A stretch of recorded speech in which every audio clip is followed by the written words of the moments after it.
Operandi Rafael Alun Trisambodo dalam menjalankan perusahaan jasa perpajakan adalah menyalahgunakan atau menggunakan tanpa hak nomor pokok wajib pajak (NPWP), memalsukan hasil pemeriksaan, membantu pembuatan pencatatan atau dokumen palsu, tidak menyetorkan pajak yang telah dipotong atau dipungut sehingga dapat menimbulkan kerugian pada pendapatan negara, menerbitkan dan atau menggunakan faktur pajak, bukti pemungutan pajak, bukti pemotongan pajak, dan atau bukti setoran pajak palsu tidak berdasarkan transaksi yang sebenarnya. Selain itu, terdapat juga modus operandi yang berkaitan dengan tindak pidana korupsi di bidang perpajakan yang dapat berupa kerugian keuangan negara, perekonomian negara, suap, penggelapan, pemerasan, dan pemberian gratifikasi. Dengan demikian, wajib pajak nakal yang telah dibantu Rafael membalas hal itu dengan menyuap agar Rafael tidak meneruskan pelaporan ini kepada kejaksaan atau kepolisian.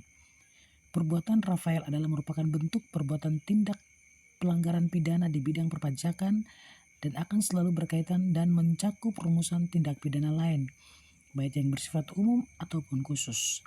Namun, walaupun demikian, penyelesaian tindak pidana di bidang perpajakan dilakukan dengan menggunakan dasar hukum Undang-Undang Nomor 6 Tahun 1983 beserta perubahannya.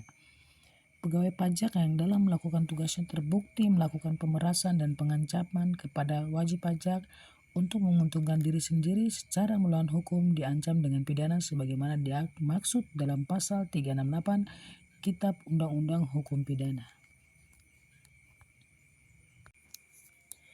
Pegawai pajak yang dalam melakukan tugasnya terbukti melakukan pemerasan dan pengancaman serta membantu pemalsuan dokumen perpajakan kepada wajib pajak untuk menguntungkan diri sendiri secara melawan hukum diancam dengan pidana sebagaimana dimaksud dalam pasal 368 Kitab Undang-Undang Hukum Pidana. Apabila dari bukti permulaan ditemukan unsur tindak pidana korupsi, pegawai Direktorat Jenderal Pajak yang tersangkut wajib diproses menurut ketentuan hukum tindak pidana korupsi. Channel ini dengan like, share, subscribe, dan komen. Terima kasih sekali lagi. Sampai jumpa.